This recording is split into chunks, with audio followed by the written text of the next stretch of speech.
Thank you. OCM Nasiea. I'm very happy to be here with some of the co-authors of the book, and thank you very much for coming out, and thank you, Iron Dog, for being here too to support us. I've got Kerrie and Debra listed on the slide here, and Senaquila-wise, so she might turn up later, so I didn't want to leave her out. So, but I want to acknowledge the other co-authors. These people put their hearts and souls into supporting this book, contributing to the book, and it's their stories, their words that really give the book meaning. Without their participation, then the book might be an interesting story about one particular dog, but it's their work, their authorship that provides the meaning, the cultural context for the book.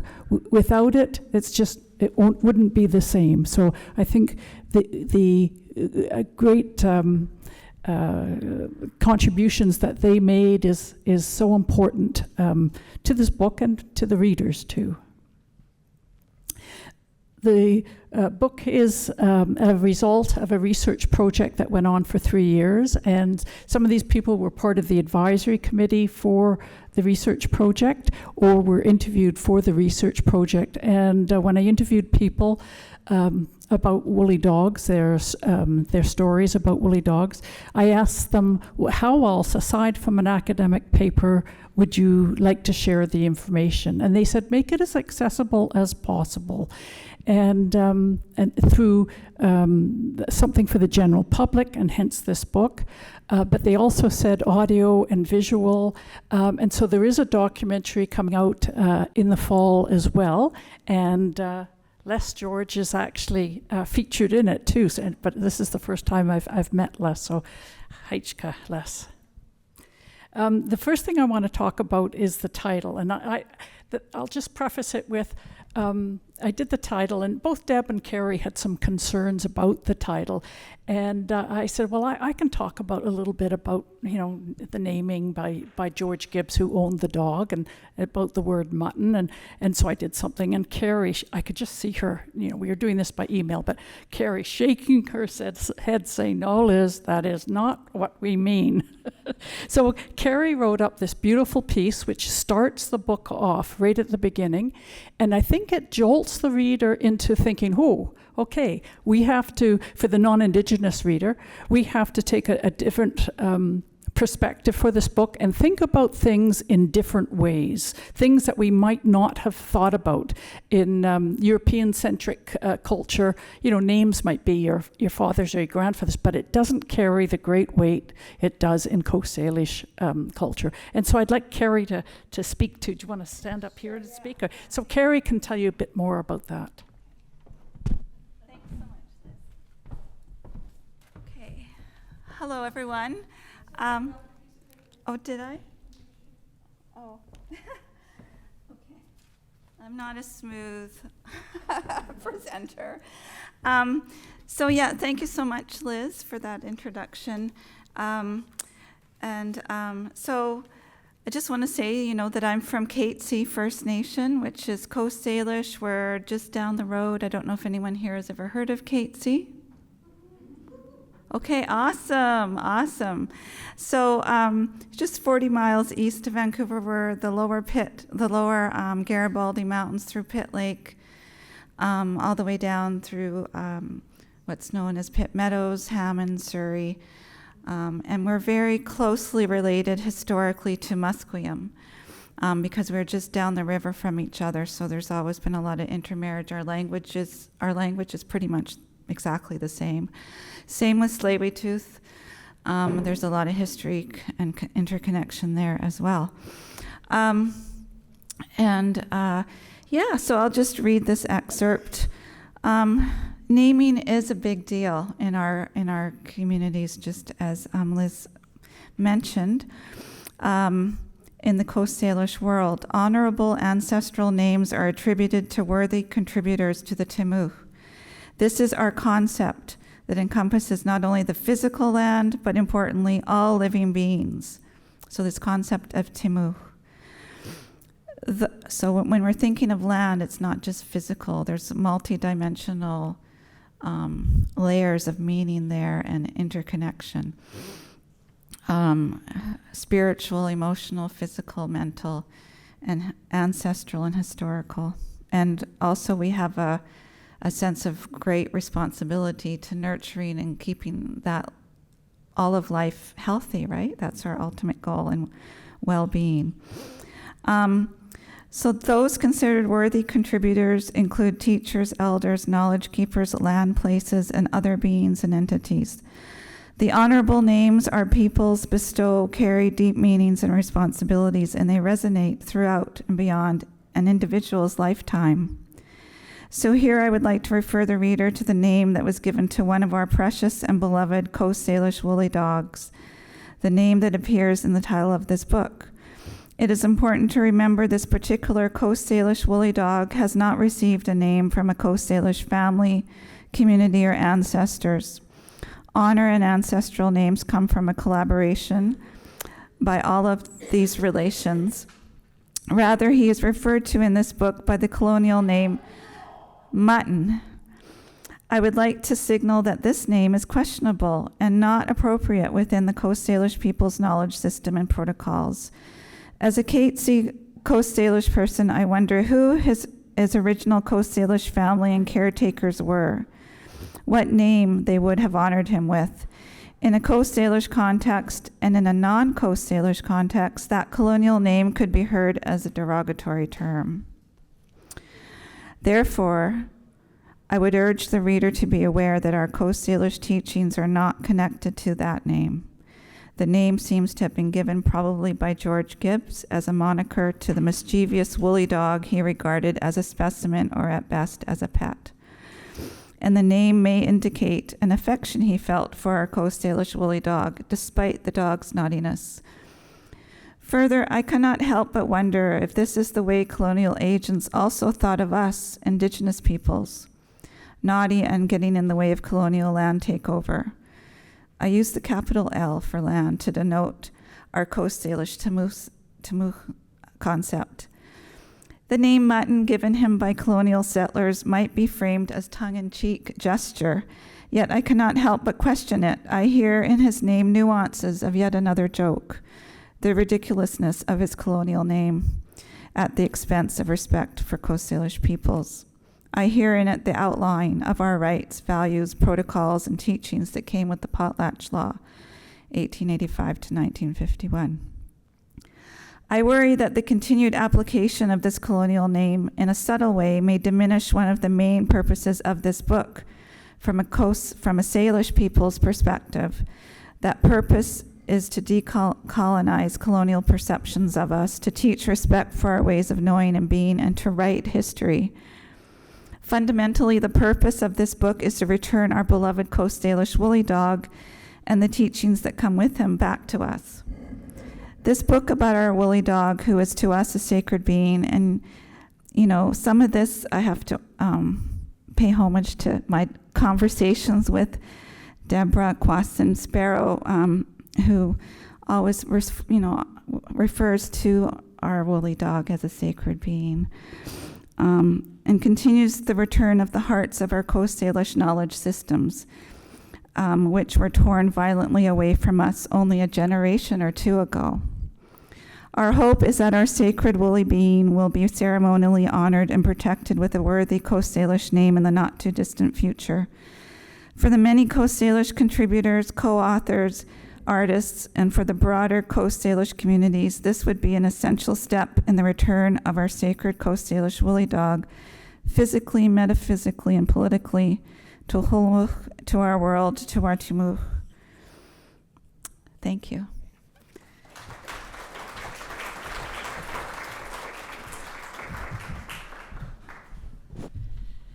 Thank you, Kerrie. And I just want to go back and introduce you to some of the other co-authors.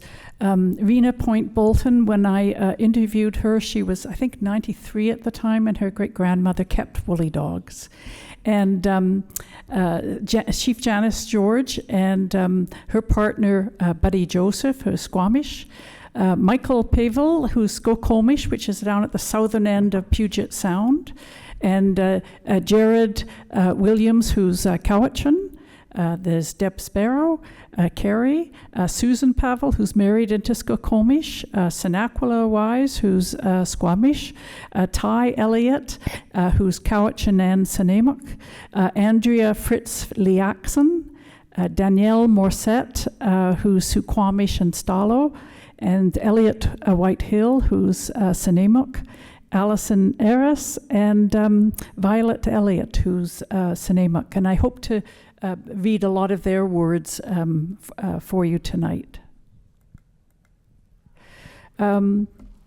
These are the different types of blankets, different types of weaving styles that you would find in Coast Salish blankets. The top left is a blanket that was collected at Fort Langley along the river here in I think it was 1828, so we know it's older than that. And it's now in the Perth Museum in Scotland. And it's a beautiful, tightly woven, twined blanket. Some of these twined blankets are so tight that they say that rain can't get through them. And at the lower left, and it doesn't show it that way, but it's actually 12 feet long, that blanket. And it was collected in Nanaimo in 1898. And then to the right of that is a Cowichan one on a loom. It's a small one. It could be for a young person that's learning to weave. And it's done in a twill, as is the one on the left. And the one on the loom, I think, is probably dog hair, but it's never been tested for dog hair. But it has that aura like an Angora sweater would, which mountain goat wouldn't have. And mountain goat usually has guard hairs that are kind of prickly, sticking out. Then there's a twill blanket fragment, top right, and then a tump line in the middle there that would be like a headband to hold a basket or some weight. And then another one that is a combination of twill and surrounded by the geometric twined blanket.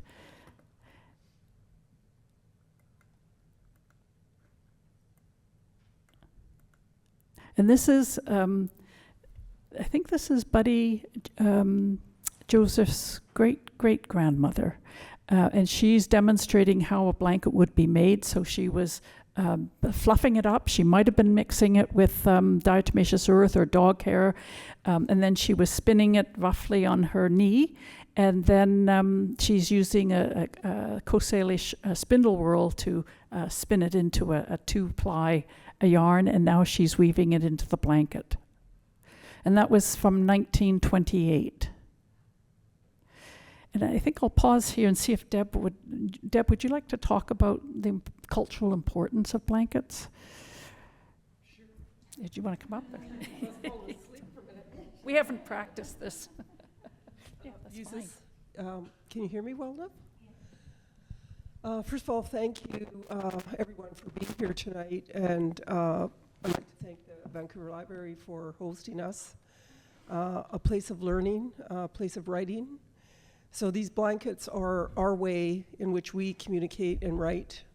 And it might not be the ABCs of the English forms, but it's the way in which we identify who we are as people. And when I say writing, I literally mean that, because they define, each one of these blankets define who we are in our families, in our units. They are which we stand on in ceremony. They wrap us in our history and our ceremonies, and they are everything that we are. And so to have this little being come forward 150 years later, when weaving was gone for probably close to 100 years in all of our Salish communities, we didn't grow up seeing it or knowing about it. So it's such a wonderful thing to be able to have our younger people and our older people see these blankets come back into the world in the very way that they were when they left. And so it's a wonderful experience to bring them forward again. And the missing link was, and still is, this little being who we use the English word dog, but it really wasn't a dog. It was a domesticated wild animal that the community knew or was gifted to us, together with the mountain goat and the other fibres that our women were smart enough and intelligent enough to spin and create together for our lifestyle, for our history, and what they meant to us. And I think the other thing is when you look at these blankets, I hope you don't just see a pretty blanket, but that you see the intelligence behind our women and their ability to create, excuse me, these beautiful patterns that are very geometric and that are also a part of how we in our communities identified ourselves as well. Because I remember as a young girl playing the sports that I played, a lot of times getting to know different people in different villages, they would say, "Oh, you're from Musqueam and you're a sparrow." Well, we grew up knowing your name and knowing your grandfather, and our parents would say to us, "We sure hope we can marry you off to one of the sparrow girls." So we can acquire not only their blankets, that they weren't that popular at that time, but the ceremonial dances that we do. And so these are very valued, and today we can bring them back into this world, and they're making their way back into our ceremonies back, and you're going to see them now all throughout the city, not only in museums anymore. They're living, breathing, and the only thing we're missing is this little being who was gifted to us because it's been extinct for 150 years. And so the blankets themselves are who we are as people, and they lay the foundation for that. And woven within all these blankets are our values and our laws. And so they're not just about a pretty blanket, they're really significant to how we value ourselves as Indigenous people. And the exchanges that we started to make with the first comers who, yes, sometimes they may have traded or bartered. So they left this land, 200 years ago. And as residential school happened and we seen the disappearance of not only the woolly dogs, but our blankets. So I didn't grow up seeing it, and I don't think Kerrie did, any of us in our villages. So some 40 years ago now, my sister Wendy set out on a journey to research and bring this weaving back, and I came into the second group, so it's been like 37 years that I've been doing this kind of textile, and it has brought back into our communities all the very things that have been missing. And the only thing that's going to continue to be missing is that little being who's seems to be playful in our lives still today. Like I remember when Liz first phoned me and asked me if I knew anything about the woolly dog, I was reluctant to share with her because the things we have shared with people who have arrived here have not always been on good terms, and we have been suspicious, and we will continue to be after we listen to the TV today and how the bills that are being passed in our Vancouver and BC and Canada are continually to shift and change the way we negotiate with Canadian people. And it's going to be a challenge as always, but this is intertwined into that, because when you see us, we wear who we are, and we move and we grow, and we bring back into this world the beauty and integrity of this work that we do. And yet we share that with you because, on a positive note, as I've always said, every one of us in this room are weavers. We come from a history, whether we come from Scotland or South America or China or India, wherever we come from. We are the fibres, and we need to spin that back into this world because this world is being spun out somewhere else. And so I feel like it's a saving grace as well to know and understand how valuable weaving is to us as a human race, not just as Indigenous people. So I can go on, and I won't, because we'll be talking about it again tomorrow at the Museum of Anthropology. And if you want to come again and see it again, you're more than welcome, because I think it's just such a rare opportunity right now to have this come back into this world that we live in. And Liz, when she asked me about it, and I shared with her that my grandfather, who lived to be 100, was about 84 when I asked him about our textiles, and he told me the whole story, and then he talked about the woolly dog. And he explained to me what it looked like. He explained to me and took me driving to different village sites where it was and is. And we have found different remains of these dogs all throughout our Salish villages, every one of our villages. They were like, I think the reason that George may have called it mutton is, I think, relating it to the way in which people in Europe looked after sheep. And that's much the way we looked after our little woolly dogs. Some were pets, I suppose, but some also were kept in big, areas where they were fenced in so the other animals couldn't get in on them. Some were kept on little extended islands like New Westminster Popular Island. So they were so important for us to mix with our mountain goat and the other fibres that we used for our blankets. And we'll be working for the next while to, come as close as we can to seeing what other fibers are close to this little being that we have here. So we have more work to do. And so that's a little bit of a summary of the blankets and what they mean to us, but also the wearable.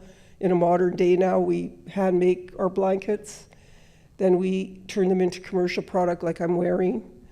And from there, I've taken another step into this world and created fashion from them. And we continue to do that as well. So we also have a little shop on Granville Island. You can come and visit us. It's called Salish Blanket Co. And there we have the opportunity to look at weaving as it is, and then the commercial side as well. So I'll move on now, and we can continue on that little summary of the blankets. Yeah.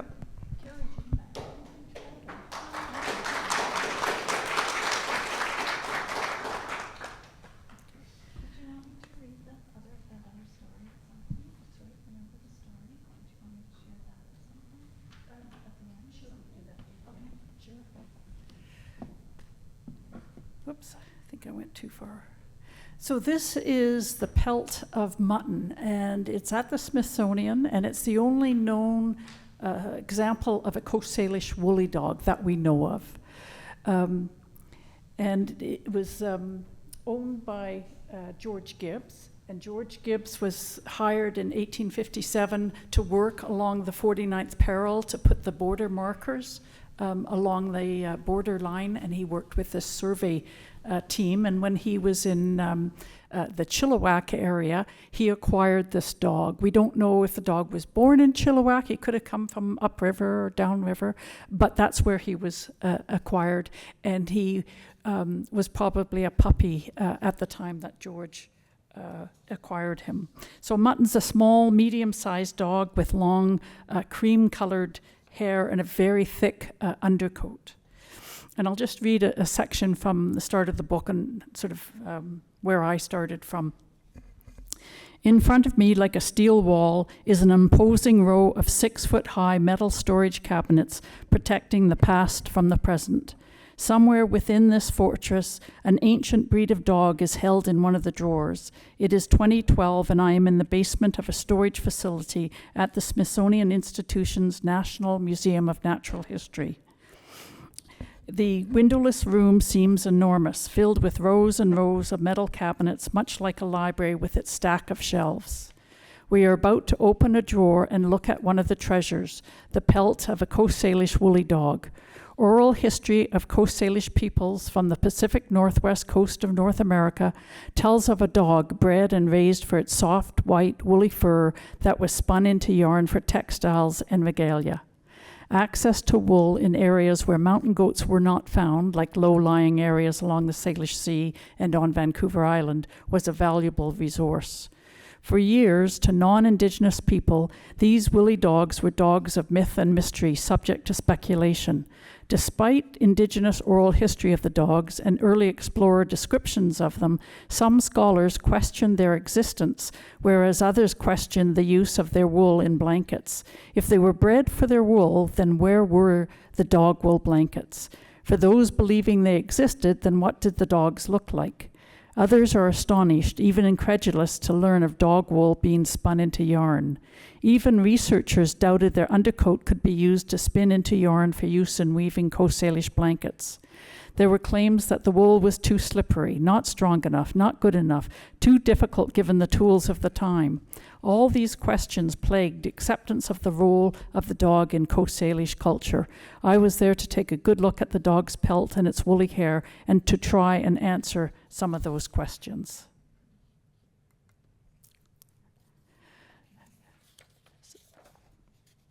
So this is Dr. Caleb Kennerly.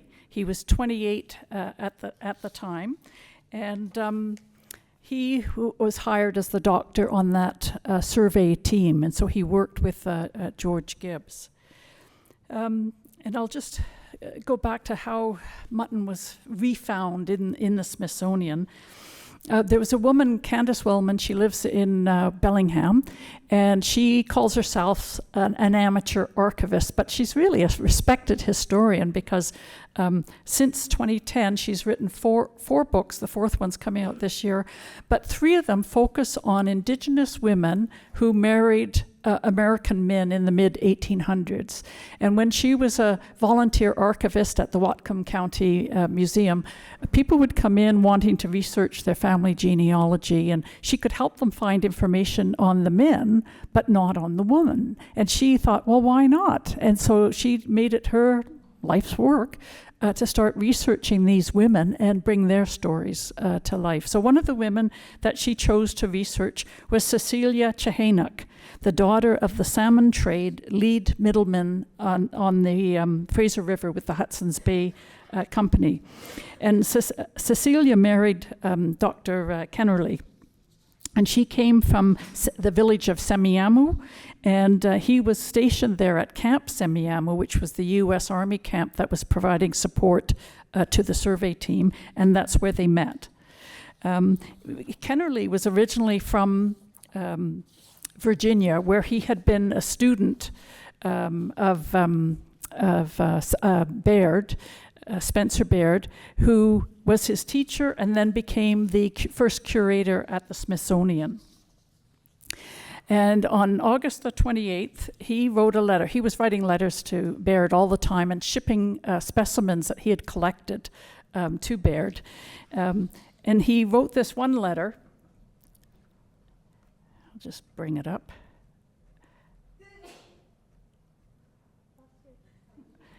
In dated August 19th, 1859, and he was quite frustrated. He wrote to Baird, "We got another splendid mountain goat skin, which was sent to Camp Skagit, where Mr. Gibbs happened to be, and he took charge of it. But most unfortunately, his famous Indian dog, Mutton, got at it and ate the head off. He sent it to me yesterday, and when I opened the bag and saw the injury, I could almost have cried. Mutton was sheared a short time ago, and as soon as his hair grows out, we will make a specimen of him." So he wrote that letter, and Candace read that letter and just, put it in her brain and forgot about it until she read an academic paper where the person said, as far as we know, there's no known Coast Salish Woolly Dog specimen in any museum. And she didn't think much of it. And then 3 o'clock in the morning, she told me she woke up, bolted up in bed and said, "Yes, there is. I read that letter." So she contacted the Smithsonian, said, "Where's Mutton?" And they said, "Well, we lost his paperwork." So she went back into her pile of papers and found that Dr. Kennerly had given him a tag number 406. So once the Smithsonian had that number, then they could go and trace Mutton, and they found him in a drawer where he had been for something like 150 years. So it always bothered me, did Gibbs and Kennerly make Mutton a specimen? Right after he wrote that kind of, well, it did bother me. This is George Gibbs, as he was older, but he was one of the oldest members of that survey team. He was about 40, and all the others, I think, were mostly in their 20s. And these were some of the camps that they worked out of as they were putting the border markers up. So there's Camp Skagit, where they got the mountain goat skin, and over here is where Dr. Kennerly was stationed. So everything would be shipped to Kennerly. Kennerly would put it in a box and ship it by ship back to the Smithsonian. So Gibbs was the interpreter, ethnologist, and geologist on the team, and he often collected rocks, specimens for Baird, while Kennerly focused on natural history specimens. Because Gibbs was often in more remote areas, cutting trails and surveying ahead, he was able to collect many different fish, plant, and mammal species, assisting Kennerly, who was stationed back in a camp.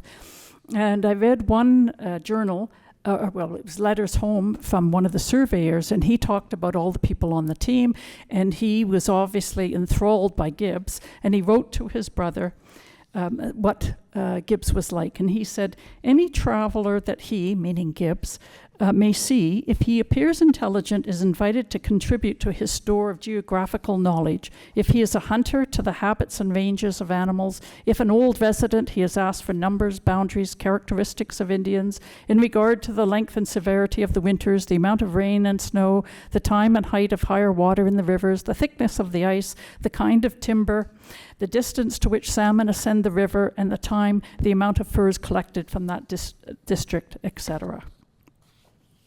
And he went on actually for another 2 pages extolling the virtues of George Gibbs. And I thought, well, this sounds like an intelligent man, seemed very kind.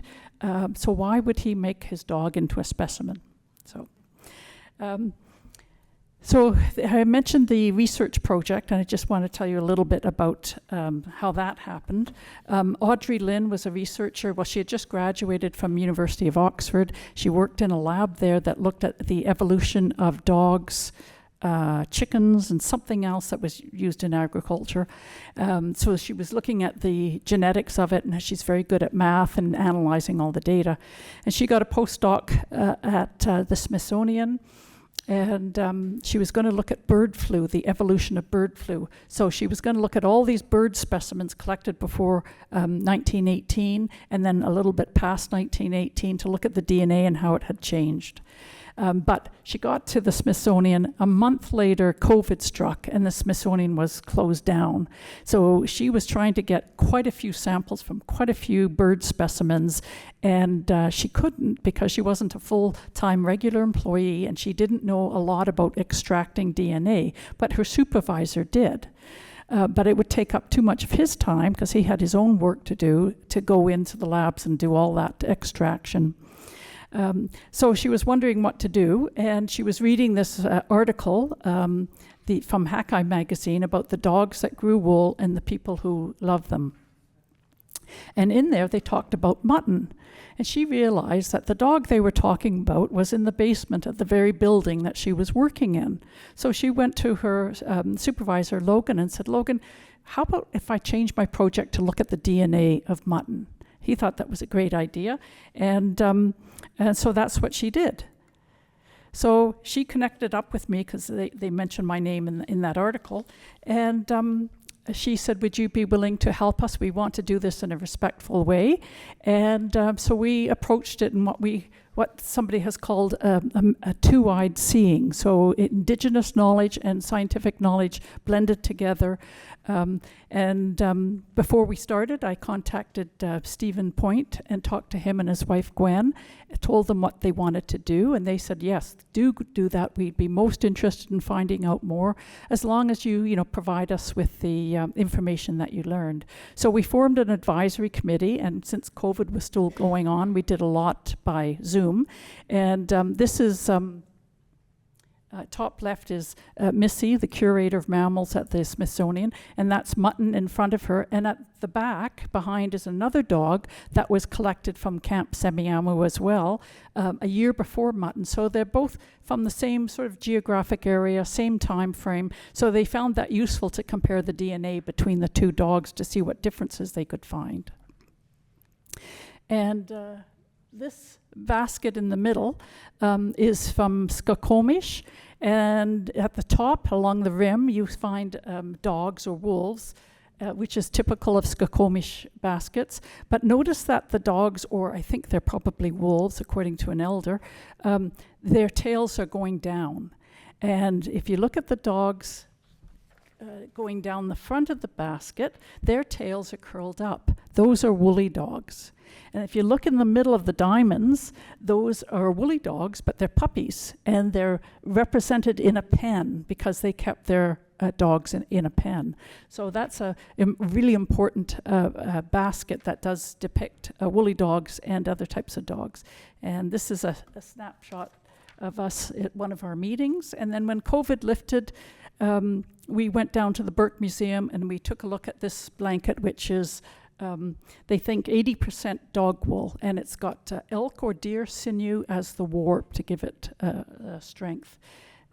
So we also had meetings online where we brought people in who taught us about, where they found dog bones or diets, the information about diets. So it was a learning experience for everyone. So this is what Mutton's DNA told us. They looked for mutations, anything to do with the hair, the hair follicle, the skin, and they wanted to look for mutations in that they could then use as identifiers or markers when they compared mutton's DNA with any other dog's DNA. So they did find some mutations, and one of them is a mutation that's also found in woolly mammoths. And so it could be like a cold weather adaptation where it creates really woolly type of a hair. So what they found was that the DNA is not like any modern breed. So even though the woolly dog looks like a Samoyed dog, DNA is nothing like a European dog at all or an Asian dog. And mutton's DNA shows intense inbreeding, but careful inbreeding, so that the Salish people were trying to bring out the characteristics that they were looking for in the wool. White, long hair, quick growing, and very woolly and warm. And mutton's ancestry, they can tell, and this is just one dog, but from mutton's ancestry, they could say that mutton's ancestry goes back at least 2,000 years, probably closer to 5,000 years. But mutton did have one European great-grandparent. And considering that mutton was born in 1857, and by then there was all sorts of Europeans in the area with their dogs, it shows great careful husbandry of the dogs, that mutton only had one great-grandparent that was European. So even at that stage or era, 1850s, they were still very carefully taking care of the woolly dogs. And Logan wanted to emphasize that the woolly dog didn't come from Asia, didn't come from Japan on a ship that floated in, didn't come from Europe. That woolly dog was bred into existence as a being here in Coast Salish territory.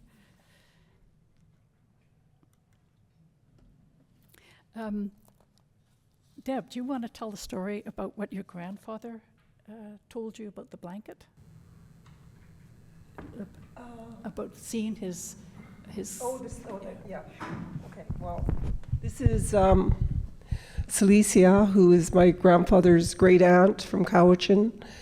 And she's sitting on a blanket, as well as you can see the big ball of wool she has there, and she's spinning on a spindle whorl, which I hope to learn this summer. Ha ha. Anyway, one of the stories that's so close to my heart, and some of you who know me may have heard it before, and you will continue to hear it till I leave this world and go into the next and come back again, because it's such a story that, one evening I had just been learning to spin wool myself, so I went over to make tea for my grandpa, and he said, how's the weaving going? And I said, well, I haven't really got to weaving yet, but I'm learning to spin, go figure. And he kind of said, well, good for you, that's good. And I said, well, yeah, I'm actually liking it, because I didn't think I would. And so I sat down with him and, started the conversation with our tea. And I said, Grandpa, do you know a lot about anything about weaving? And he said, oh, yeah, I do. I know, yeah. And I said, you do? And he's like, yeah. I said, well, what do you know? Did you ever see it? And he said, oh, sure, yeah. And I'm like, okay, like, why haven't you told me? And he leaned over and smiled. He said, you didn't ask. And I said, well, how could I ask you if I didn't even know about it myself? I didn't know we had weaving here. And then I reached up and I said, oh, thank you, Creator, thank you, thank you. And he's like, are you feeling okay? I said, I was just thanking the Creator, Grandpa, because like you're 84 now, and what if you weren't here? Like, you're here talking with me right now, and if you weren't, then how would I know? And he said, well, you know, we were taught not to pass anything on to all of you, our children and our grandchildren. You would never use it. It's no use having it. Doesn't mean anything anymore. And I really felt that in my heart, and I felt it in my being, because he was right. And I was someone who came into this world to want to know that. I didn't want to go mainstream. I've never been a mainstream person. And so I said, so you saw it? And he said, yes. And I said, where did you see it? And he said, well, in the back of my home. He said, my grandparents raised me. And he said, so when I was about, 4 or 5, somewhere around there, coming to my senses. And I really loved that word because I never heard it before. And I thought, wow, coming to his senses. I don't think I really remember when I was 4 or 5, but he did. He said, we were in the back of my grandparents' house. They had a shed there. Guess it was kind of like their studio. And he said, the women were together, and I'm sitting there going, oh my God, the women were together. And I said, who? And he said, well, my grandmother, Spakia, and my great aunt, Celicia, and Telequilton's wife, and another one. So, because I'm so visionary, I pictured this. I pictured those women sitting together, and he said they had a big loom, not like your guys, it's bigger. And he said, and they had lots of wool balls, not like you guys, the little ones, he said. Look at that. They made sure that when they were working, they were making enough to make that blanket that they were going to work on, or whatever it was they were preparing. So he said they were sitting together and they were having fun and laughing, and every once in a while they'd kick me out because I would roll those balls all over the place and get into mischief. So I'm picturing this, and then I did it again. I said, oh my gosh. I said, thank you, Creator, again. And he's like, are you feeling okay? I said, Grandpa, you know what you just did? He said, what? I said, do you know? And he goes, no, I don't. And I said, you just connected me. You said the last time you saw any weaving was your grandmother, your grandmother. And then 80 some odd years goes by and you don't see it, but now you see it again. By who? And he said, you girls, my granddaughters. I said, then you just connected me. Because we have been disconnected for 100 years. And the teachings will be able to flow through again. They'll be able to be spun back into this world. And we have given a responsibility to take those values. So he started talking about them, and he said they were working on, this project. And when, not long after that, when they finished, they took me to my great-grandfather, to his longhouse. They brought me inside, and the old man, who was very old and getting ready to leave the world, passed his name verbally to the young boy. And about a week later or two, he said, they took me to the longhouse, probably be the size of this place, and they stood me in front and they wrapped me in everything they were making. And my name was bestowed upon me, Shwienam. And I never seen Weavy again after that. And so, I really felt really honored to be with him every day that I was. And to know that he knew all these women, these 4 women that he saw making his regalia, making his ceremonial work. I just felt and continue to feel every day honored, and keep that very close, that story and the vision of it, and bring it back into this world with the responsibility of telling this story properly and right from him. So the stories kept continuing, because after that he took me on tours all over the city, out to New West, even to Catesy, to different village sites everywhere. And when Liz talks about the fur of the woolly dog, that is the only one, but there are lots of evidence of these remains that have been found everywhere in our villages that are in different museums right now. The Royal Museum, Vancouver, MOA, and I think even at the Vancouver Museum. Some have been found in Kerrie's village and all of our villages, because that's who we are. And, so that's the story of what she could even possibly be doing. So my grandfather was born in 1898, and he was continually proud of us. He would always sit with me and watch me working, and he always used to comment and say to me that he was so lucky to have me because I looked after him. And I said, I think you got that wrong. I'm lucky to have you. Because if I didn't have him, I would have questioned myself if I was a weaver, if I came from that family. But at the same time, we all had to make clothes. We all had to make bedding, and everything that we did together as women. Going out and finding the fibres that worked for us, and talking about, Liz talked about some of the scholars saying, oh, I don't think they used the dog, or I don't think this and I don't think that. That's something we've always had to challenge. And when I found out about the woolly dog and its existence, the way in which the scientists have put it to us, we say, we already knew that. We knew they were here. We knew that they were part of our life in our villages. Why is it when it's us, it's question, question, question, but when it's somebody else, the questions are not the same? It's as if they're trying to still threaten our existence. Oh, you didn't really have woolly dogs. You didn't really have this. But the beautiful way in which science today can find that DNA and go back 4 to possibly 5,000 years back. Wouldn't it be amazing to be able to time travel and find out, were they running through the forest and one of the women befriended a little woolly dog just the way George did and decided to bring it home and brought its family with her, and then from there they go ahead and start to make the blankets. It had to have happened. So maybe one day we'll add to the story of the woolly dog and make a movie out of that one.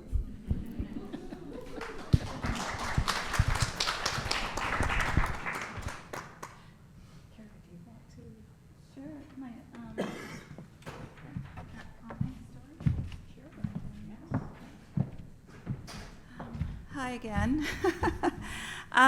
So in the book, I shared a story from my great-grandfather, Peter Pierre. He's also known as Old Pierre. There's a book about him published by an anthropologist called Diamond Jeunesse, and the book is called The Faith of a Coast Salish Indian. And so there's been this story.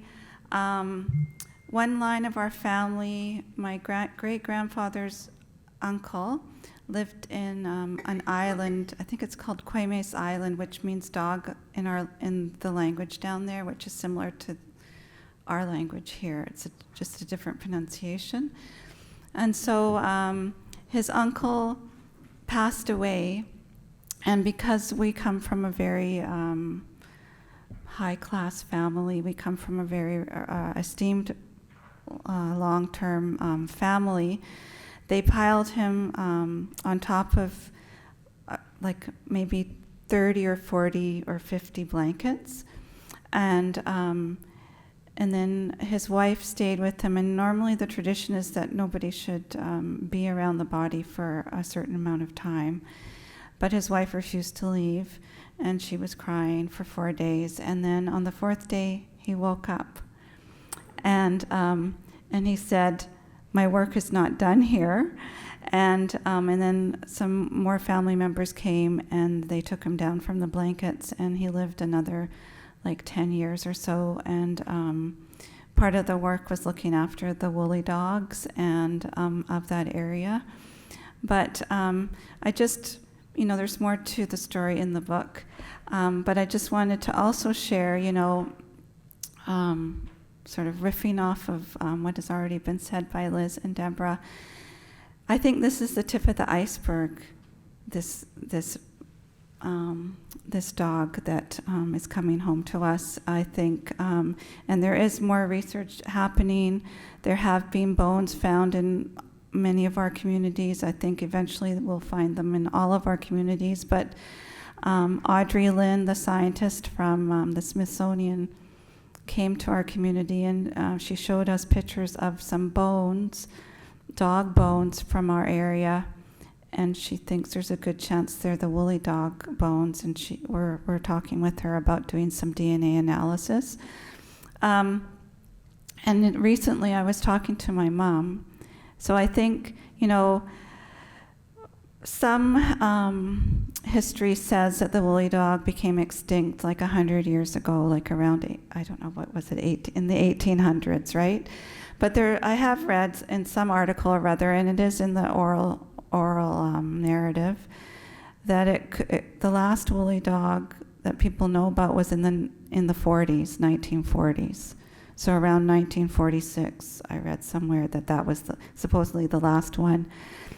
And as I've been working on this project, I kept remembering my mom talking of all my childhood, her little dog Tippy, her little white dog Tippy. And my grandmother didn't like to have animals in the house. I heard that a lot growing up because I wanted to have a kitten. And we weren't, that wasn't allowed in the house to have animals in the house. So, and same with dogs. But for some reason, my grandmother let my mom have this little white Tippy. So recently I had an hour-and-a-half conversation with my mom. She's in her mid-80s now, about her little white dog. And she said that, they got that dog. It would have been in the early 1940s. And they got it from a family on the reserve. And I'm going to talk with the descendants of that family soon more about those dogs, because it was a little white fluffy dog. So the story continues. I think we're going to find more stories coming up around these dogs, and we all hold pieces of the puzzle in our Coast Salish communities and in the scientific communities as well. I think that's all I want to share. Thank you.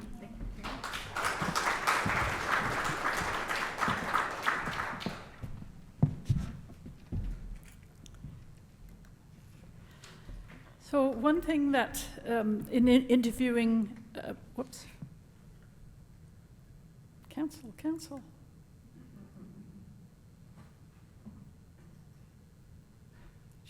Get back there.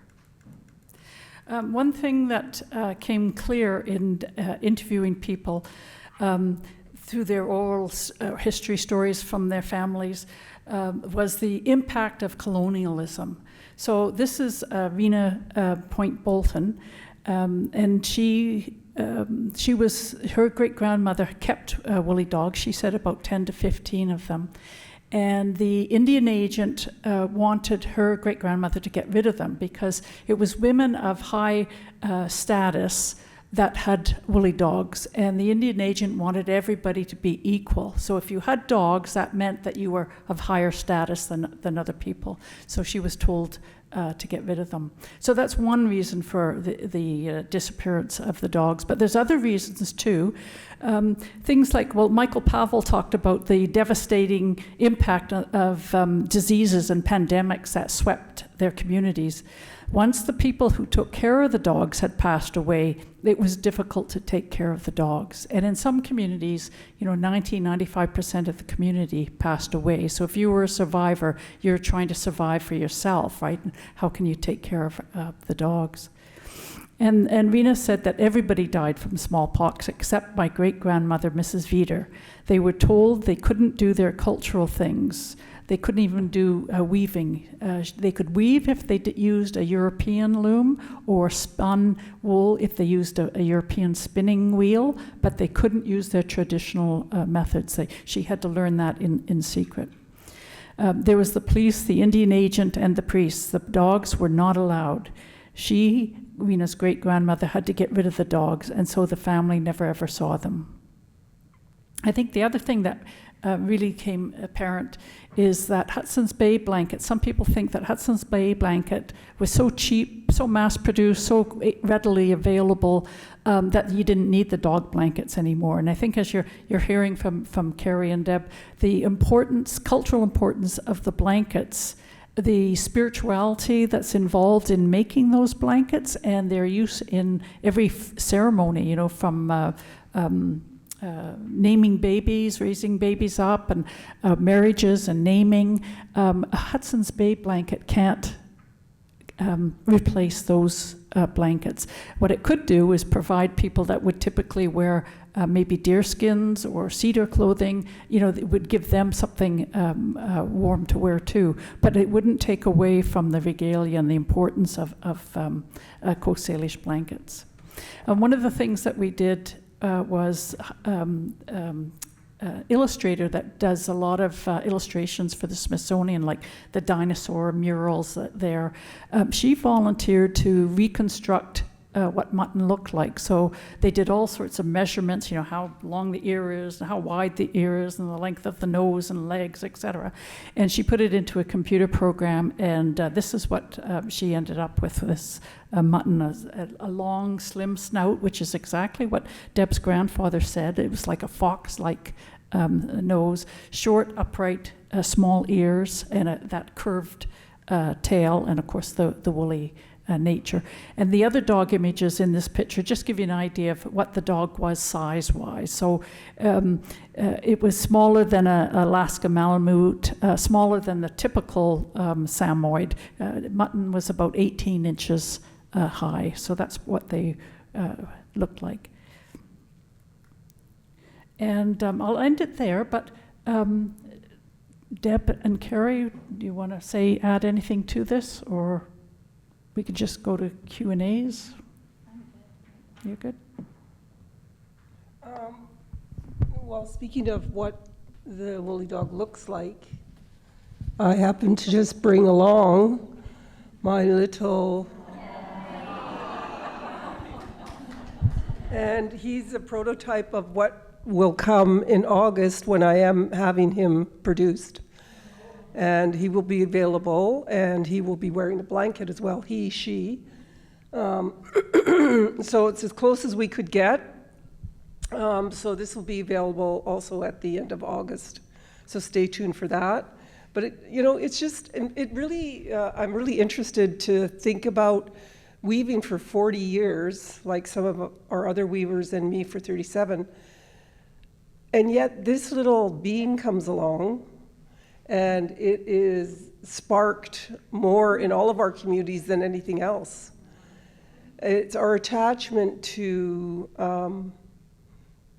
these little beings that today, even dogs today, we know they treat their dogs as much as we treat our children.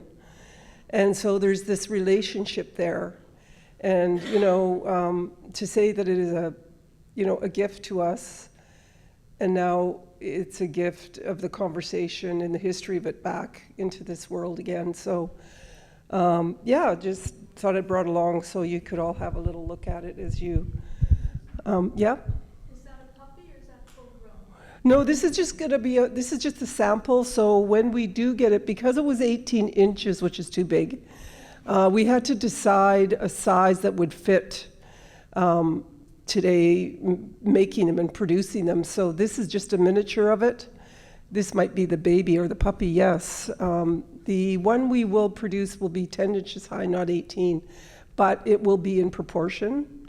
And just to give, everybody who's interested and who loves the idea of them something to, mine sits on my kitchen table, it's my little friend.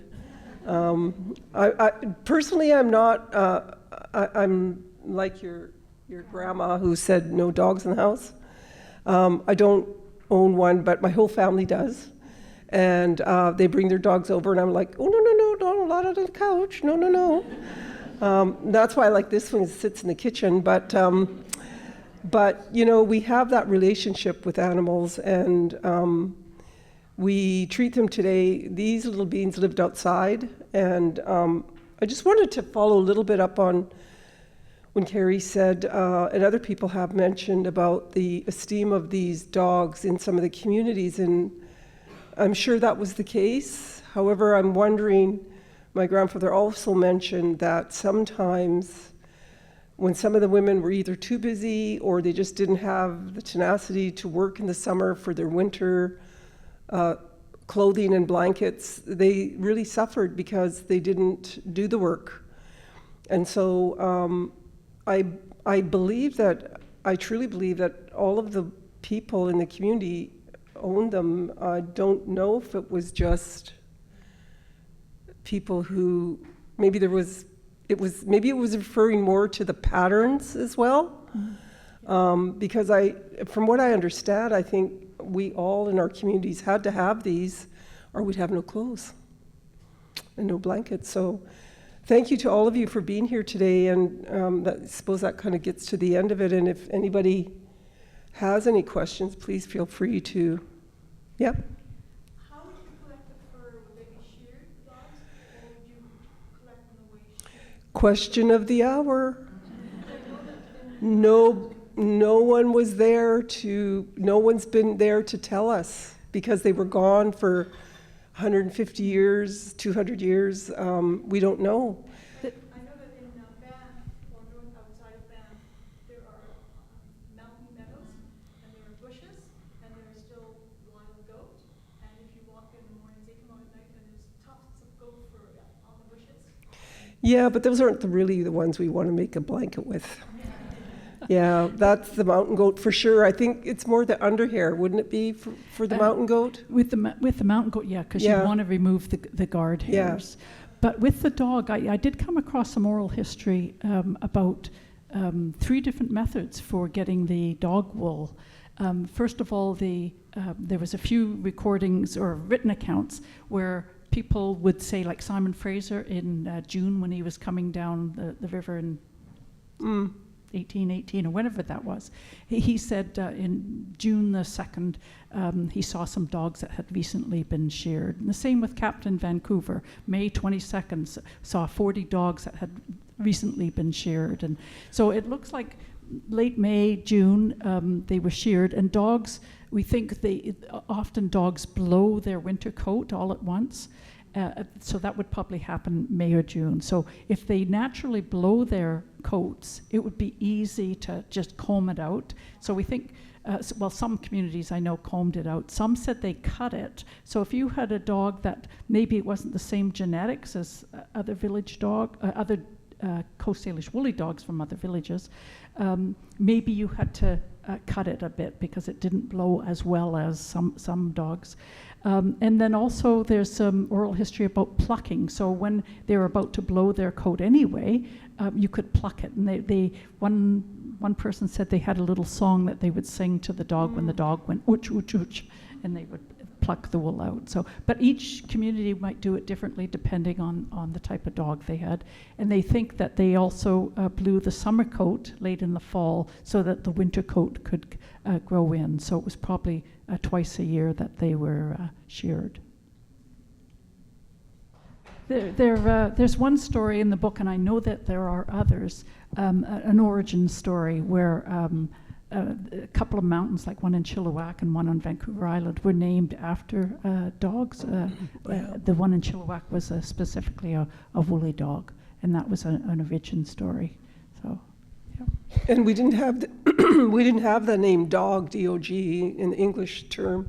I know what we refer to in our community as squamite, but I don't know if it transfers to dog or does it transfer to a reference of the dog. So that's something we're really not going to know either. And when someone asked about the dog, what we don't know is a lot, because, as Kerrie said, probably going to learn more and more, because even when we were learning to weave all those 40 years ago, we had no teachers. We had to reference the Salish weaving book by Paula Gustafson. We used that as our Bible, and we got to know our people, and through that book and God bless her soul. She's gone away now to the other side, but we met her, and she was in the process of doing a second book, but that didn't happen. So without that book, you know, I don't know how far we would have went, but we didn't have teachers, so we had to learn how to make the looms, we had to learn how to spin, we had to learn all the process that our history educated our people with. So it was a challenge for us, but it was one that brought us back to our connection to who we are. And I honor those women, and I'm sure the way they treated their friend, the woolly dog, and what value it had to them to mix it with others' fibres as well, like sting and nettle, the mountain goat, of course. Some are made of feathers, they're down feathers. I remember going to the Burke Museum years ago, and there's only 2 or 3, and now those must have been royal capes because I've never seen them anywhere else, but all made out of duck down and feather down. And so I really, you know, hold a high esteem to our women who were creating these blankets, and we were given such a bad rap about our lack of intelligence. And so I really get excited, and I'm really honored to be a part of the history, my history, and Kerrie's, and all of us who have had the little thread still that we can respin back into the format of a blanket that tells that story. And that's our history in the way we wrote and write today. Any other questions? Yes.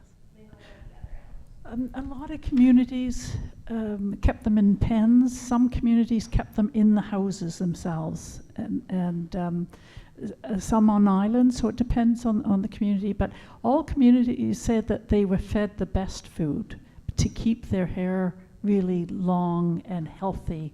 And salmon, of course, was a main food. But interestingly, I mentioned this, that salmon was the main food to a friend who studies parasites. And he said, well, wait a minute, but there is a parasite in fish that can kill a dog.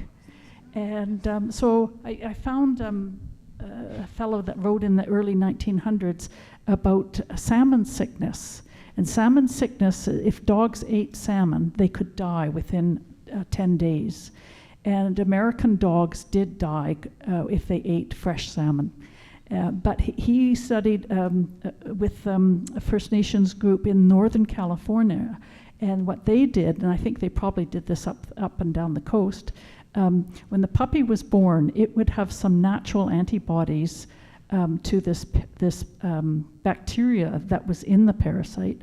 And they would get that antibody from the mother's milk. So it had a little bit of antibodies, and then they would feed it a little bit of dried salmon and a little bit of fresh. And as the puppy got bigger, then they would add more fresh salmon. So they would build up their immunity to this bacteria, so that by the time that they were weaned, the dog had immunity against this bacteria. And so that was, you know, for people to figure that out, so that the dogs, because now if they ate fresh salmon, they were okay. It was only the American dogs that died very quickly. And that parasite and the bacteria is still around. And so some dogs even today die from that. Yeah. Climate change. Well, I think, you know, those are the questions we ask ourselves too as well. And, you know, it's interesting because I think Liz mentioned some of the blankets were made just from maybe the dog hair, and some were mixed with mountain goat or sting and nettle, depending.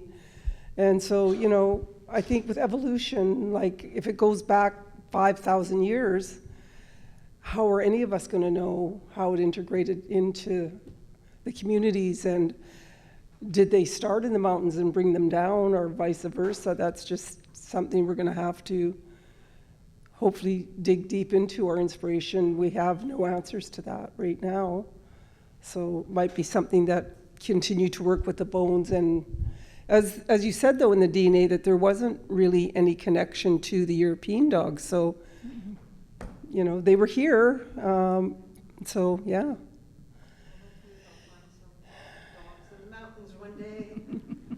Maybe. It's a question right at the Living back. with the Sasquatches. I was just wondering about exercise. Did they get enough exercise in this pen? Like, I imagine they didn't take them for walks. Well, you know, I think you have to think of yourself living in that time frame, probably. And then Captain Vancouver also wrote that they were always in the canoes with the people. So I think they may not have taken them for a walk, but they might have done like taking them all out together. I mean, that's just another thing we have to think about. Just another way of kenneling them. Yeah. Yeah. Yeah. Kennel them at night, like, I've had dogs, I'm excited to learn more about this. Well, you know, the thing is, regardless of what any of the questions are, we'll never be able to really work with it hands-on. So it's something I'm asking Liz and other individuals is, you know, I've been doing this weaving for 37 years, and I've never, and we're using sheep wool, and we know the fibers are not anywhere near the same. So one thing my grandfather did leave with me again was the way in which he saw the women work, which was very different from the video that you saw where Buddy Joseph's grandmother, she's reaching down. And I thought that was interesting and wondered if it was, I'm not trying to question it, but was it staged for that video?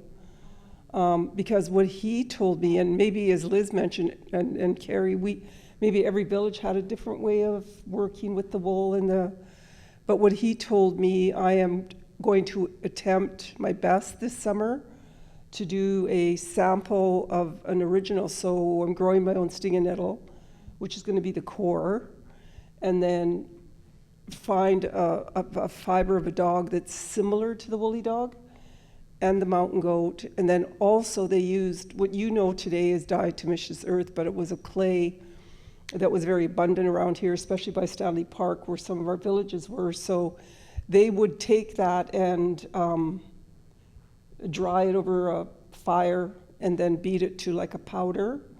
And then it would act as a base to grasp all those fibers together as they roved the sting and nettle.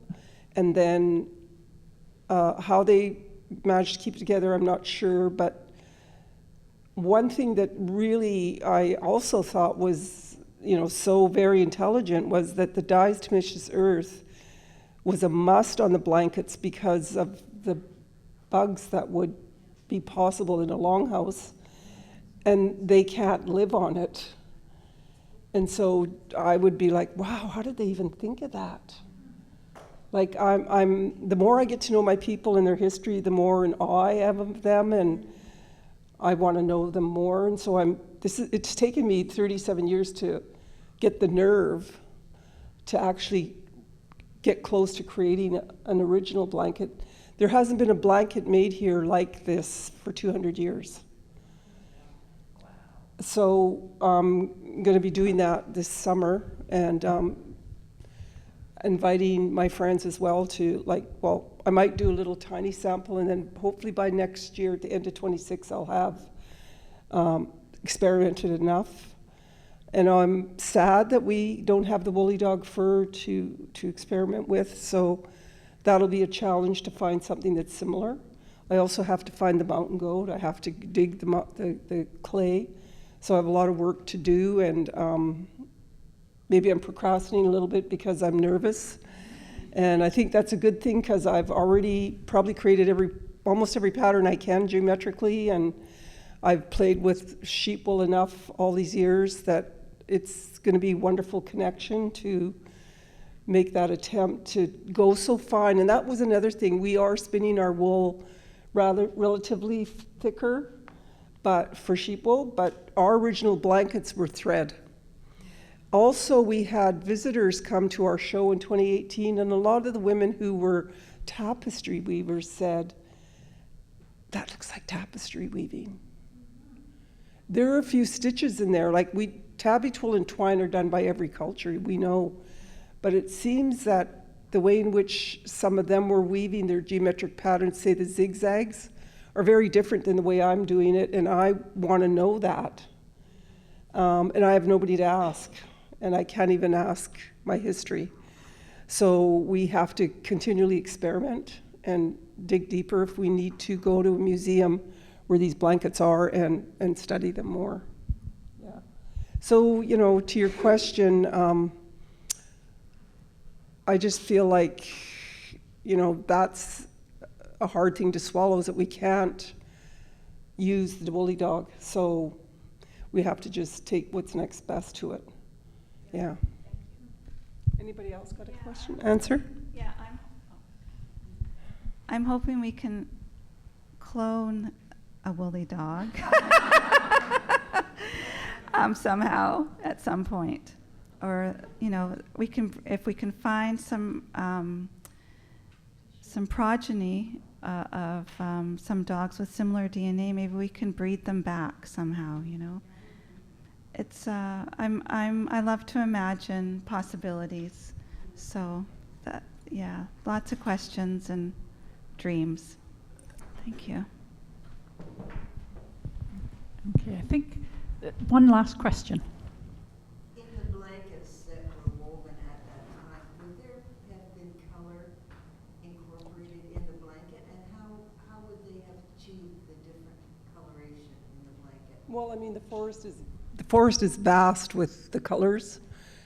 We see green, but there's lots of colors within that rainbow of color that actually even turn a different color in the water, depending on mordants, if you're using mordants. But that's another thing I'm going to experiment with, because if you look at the blankets and they have color, they had to have colored the mountain goat before they did the work, or it would have fell apart. So that's something that we also don't know. So we're going to be looking at how that was and experimenting with it.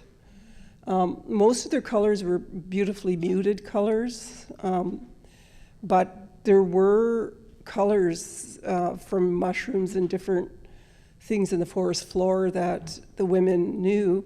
We haven't spent a lot of time with that, and sometimes we're like, oh, we don't want to ask anybody else because we need to figure it out. But because we know that everybody in the world used stinging nettle. So we take the leaves off and we make a tea, but maybe somebody dropped some wool in there one day when they were making their stinging nettle tea 500 years ago, and they got a green color, like, hey, this is a good idea. Like, where did we even think of doing this? And taking the colors from the forest floor and dyeing the wool. We didn't have anybody to ask, so we were frustrated too, because we did make an attempt to do, like, we wanted that copper color, and we soaked cedar, but it wouldn't, the color was in the water, but it wouldn't stay in the wool. And anyway, this is wool, not mountain goat or dog hair. So there's all these different things that are happening that we don't have anybody to ask. But we can ask people who have been weavers for 1,000 years in another country. They might have something similar. So in order for me to make stinging nettle thread, I've been watching on YouTube. And imagine having to learn on YouTube rather than your own history, but it's there. And now my friend Violet, who I've met through Liz, it works with stinging nettle, so she's going to come over in the summer and show me how to do that. So we'll take our steps towards accomplishing that, and then hopefully, you know, using mountain goat and dog hair and the diatomaceous earth to make those threads that we're looking for, and figure out how we're going to dye it. Yep. Okay, I'm getting signs that we're at the end. Towards the end. We'll be at the table over there signing any books. And thank you so much for coming.